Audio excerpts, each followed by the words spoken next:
السلام عليكم ورحمة الله وبركاته. نسأل الله يا رب يكون الجميع في خير وفي نعمة، اللهم آمين يا رب العالمين. طبعا في البداية بأشكر كل أخ وأخت شاركوا معانا سواء فيديوهات في القناة الجديدة أو القناة البديلة، أو اشتركوا معانا وكانوا من الداعمين من اللحظة الأولى، فأنا بشكرهم شكرا جزيلا. طبعا إن شاء الله نتمنى من الإخوان اللي ما اشتركوش يشتركوا، لعل إن شاء الله يوصل لهم بعض الإشعارات بتاع الفيديوهات لما يتم نشر بإذن الله الفيديوهات.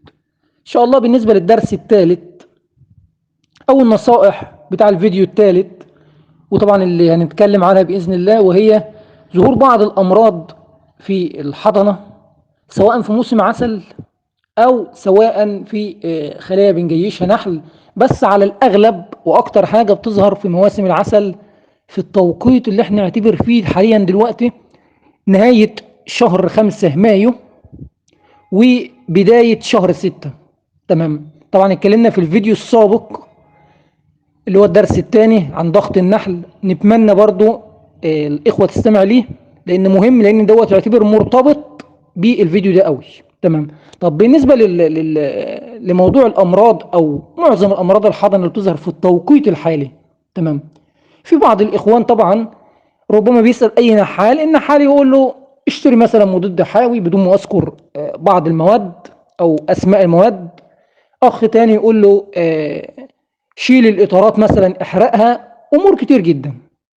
طيب أنا هتكلم على شيء ربما نحالين مصر أو النحالين داخل جمهورية مصر العربية اللي بيستمعوا ليا دايما بيشاهدوه في التوقيت الحالي، بيحدث كل عام. كل عام بيحدث الأمر ده، ما هوش جديد. نيجي في موسم البرسيم، طبعا موسم البرسيم موسم فيض، ونلاقي ان الحضنة فيها مشاكل. ربما بعض النحالين يقول لك ده تكلس، نحال تاني يقول لك ده تعفن. الامور كتير بتختلط على النحال، والنحال يبقى ما بين حيرة، هل يحط مضادات حيوية ولا ما يحطش؟ طب هل ينقذ الخلية لانه في موسم عسل، ولا العسل نقدر نقول هيتلوث ويكون مشكلة؟ فالامر بيكون مختلط.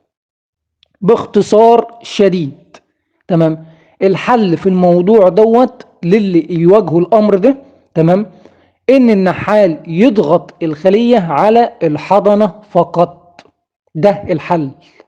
تمام.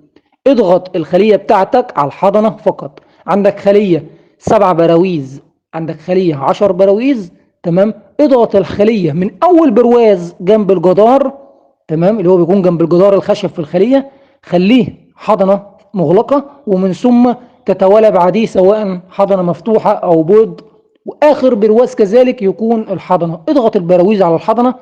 لما هتضغطها النحل نقدر نقول هيتكيف مع بعضه، لان المشكلة فين؟ هي المشكلة فين؟ طبعا احنا قلنا الحل اضغط نحلك على الحضنة. تمام. طب المشكلة فين في الموضوع ده؟ المشكلة ان ربما يكون بعض الاخوة للأسف ما بيظللش على الخلايا، بتيجي درجات الحرارة ترتفع وقت الظهيرة، تصل مثلا حدود 37 درجة أو 38 درجة أو ما أعلى من ذلك، ومعظم النحل ربما يكون أكتره في السروح بيجيب حبوب لقاح أو رحيق من المرعى. تمام. بالتالي بيحدث أن الحضنة ديت ما بتلاقيش الاهتمام أو التهوية الكافية. تمام. فبيحدث الأمر ده، نبص نلاقي بعض العيون في الحضنة خارج منها يرقات، أو بعض العيون نقدر نقول شبيهة بالتكلس. بعض الإخوان تانية يشتبه عليها الأمر، تبتدي ترش مضادات حيوية على البراويز، بتدخل نفسك في معضلة صعبة. تمام. هو زي ما احنا قلنا ان النحل معظمه بيكون خارج للسروح. تمام. وتيجي تشيل برواز الحضنة من الخلية، تلاقي برواز الحضنة مليان ما شاء الله تبارك الله من الأول للآخر حضنة، سواء مغلقة حضنة مفتوحة، ولكن مش مغطيه نحل. تمام. فهنا بيحدث المشكلة.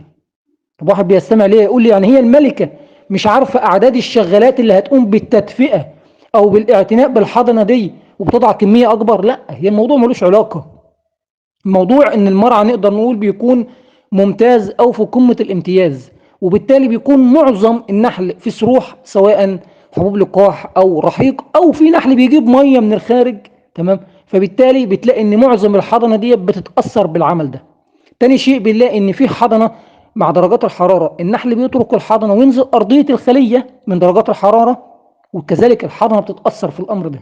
تمام. فانا كنحال اعمل الخطوات التاليه، وهي اضغط الخليه بتاعتي على الحضنه، من ثم اظلل على الخلايا بتاعتي بقدر المستطاع في التوقيت ده. تمام. دولت الامور ان انا لابد ان اعملها. طب واحد بيستمع ليه يقول لي انا صح، انا عندي امراض بتجيلي حضنه حقيقي، تمام، هل اعمل الشيء دوت ولا اتدخل بمضادات حيويه؟ في الحاله ديت اللي انا اقدر اتكلم فيه، طبعا انا اتكلم على ظاهره ربما بتظهر كل سنه في شهر 5 أو 6 داخل جمهوريه مصر العربيه، واتوقع بعض الاخوان او بعض الاخوات في بعض البلدان العربيه الاخرى ربما يكون بيظهر الشيء ده عنده. تمام. ولكن ان انا كنحال مثلا ما كافحتش فروه فتره كبيره، او ما عالجتش الفروه فتره كبيره، تمام، وعندي مشاكل زحف نحل، او عندي مشاكل مثلا في الحضنه او الخليه بتاعتي ضعيفه، وعزه الشمع اتملكت من البراويز او عملت انفاق في الحضنه المغلقه، تمام، ده امر اخر، ده نقدر نقول داخل فيه جزء من الاهمال. انما انا اتكلم نحال قام بالتجييش النحل، قام بالامور كما يرام، تمام، وحدث الامر ده، فالامر ده بيكون حله تضغط نحلك على الحضنه المغلقه والمفتوحه، تمام، وكذلك البيض. تمام. بس دايما احنا بنركز ان احنا نضغط النحل على الحضنه على اساس ان احنا نخلي النحل باكبر قدر، تمام، يعمل تهويه للخلايا في التوقيت ده. سرعان المشكله دي ما تتلاشى. حته بقى ان واحد من الاخوان يقول لي اقفص على الملكه، اغير الملكه، اشيل الملكه، اقول له الموضوع ملوش علاقه بالملكه. تمام. احنا للاسف الشديد، للاسف الشديد يعني ساعات بيختلط عندنا بعض من امراض الحضنه بسبب للاسف ان احنا بنسال بعض النحالين نقول له انا عندي بعض الحضنه فيها مشاكل او ما شابه ذلك، بيتسرع ويديك اجابه من غير ما يعرف المعطيات، ويقول لك احرق البراويز، ويقول لك عقم الصندوق ويشيل البراويز ويدفنها في التراب. تمام. شيل البراويز كلها من الخليه وحط براويز جديده. تمام. هو ما جابلكش الحل، هو للاسف ما عرفش سبب المشكله ايه. تمام. هو الحل ما هوش في قصه ان انا احط مضادات حيويه بودره واخلطها مع سكر مخلوط، سكر مطحون، وارشها على البراويز، ده ما هوش الحل. تمام. طبعا انا اتكلم على التوقيت الحالي، اتمنى نخلي بالنا من الكلام. توقيت الحالي شهر 5 وشهر 6. في فرق اخر في امراض الحضنه اللي بتكون مثلا في فتره الشتاء او في فتره الخريف، ده امر اخر بيكون سببه بنسبه 90% الرطوبه العاليه داخل الخلايا. تمام. فانا كرجل نحال اتمنى من الجميع يركز في الكلام ده، لان صدقا بنقع فيه سواء مبتدئ ولا حتى محترف. يكون النحال المحترف من باله 10 15 سنه يعمل في الميدان، في ميدان النحل، تمام، ويقع في المشاكل دي. لابد ان انا اعرف مرض الحضنه اللي بيجي لي او امراض الحضنه اللي بتجي لي في التوقيت ايه. خلي بالكم، توقيت ايه اللي بيجي فيه مرض الحضنه. تمام. بناء على التوقيت اللي هيجي فيه او الفصل اللي هيجي فيه اتخذ بالتالي العلاج ليه. يعني امراض الحضنه عامه في فتره الشتاء والخريف نقدر نقول الحلول او العلاجات معاها تختلف، غير مثلا مرض حضنه هيجي في الانطلاقه الربيعيه او فتره الصيف. كل واحد يختلف عن الاخر. انا طبعا بتكلم على التوقيت الحالي. التوقيت الحالي اضغط الخليه بتاعتك على الحضنه، تمام، الصندوق بتاعك او الخليه بتاعتك، مش هقول لك عقمها لان هي ما فيهاش مرض، انا واثق انا اتكلم بقول ايه، هي ما فيهاش مرض. حته انك انت تشيلها وتعقمها هي مش مستاهله. حابب تعمل الشيء ده اعمله، ولكن انا بقول لك ان الخليه ما فيهاش مشكله كتعقيم. لو في شتاء او في فصل الشتاء والخريف اقول لك ماشي، الخليه عقمها او غيرها لان الرطوبه عاليه فيها. تمام. وساعات للاسف النحال بيدي توسعه في البراويز سواء اساس او براويز ممطوطه ازيد من اللازم، ويحدث انطلاقه للنحل في النشاط. تمام. فتلاقي ان في براويز ازيد من اللازم او ازيد من احتياج النحل داخل الخليه، بالتالي بيتعرض الحضنه المفتوحه او المغلقه لبعض المشاكل. تمام. لازم ناخد الحاجات دي كلها على عين الاعتبار اخواننا، الله يبارك فيكم، وما نتسرعش. خلي بالكم من الجمله دي، ما نتسرعش في اي حاجه. ان انا دلوقتي اروح اشتري سواء مضادات حيويه او مواد كيميائيه او بالخصوص في امراض الحضنه. تمام. ده امر لابد ان انا اعرف السبب الاساسي اللي ادى للشيء ده ايه. هل سوء التهويه داخل الخليه ادى ان فيه بعض الحضنه يحدث فيها مشاكل؟ تمام.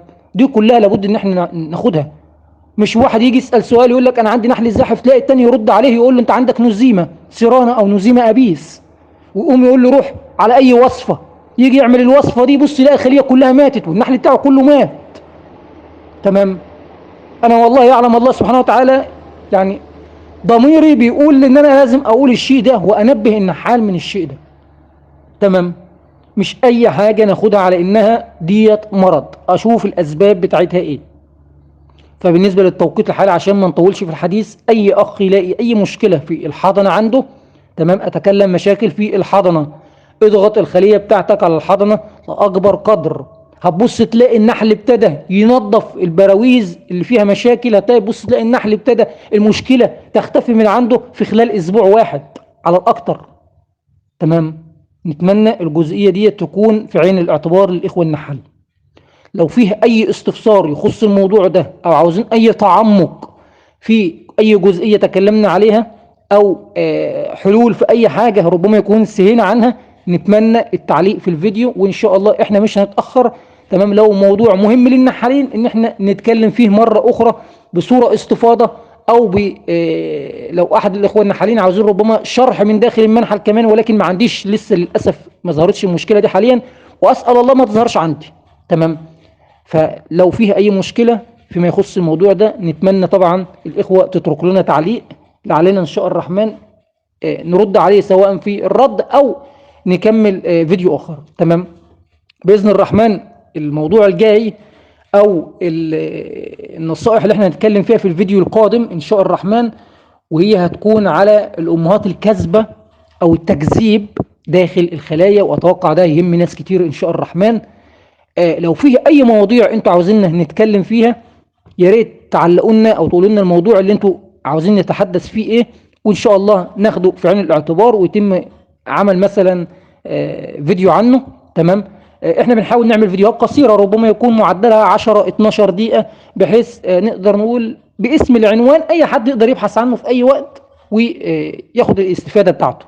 تمام. وبنحاول نحط نقدر نقول صور قريبة للموضوع اللي احنا بنتحدث عنه في كل فيديو. تمام. ونسأل الله يا رب التيسير للجميع، ومشكورين شكرا لكم.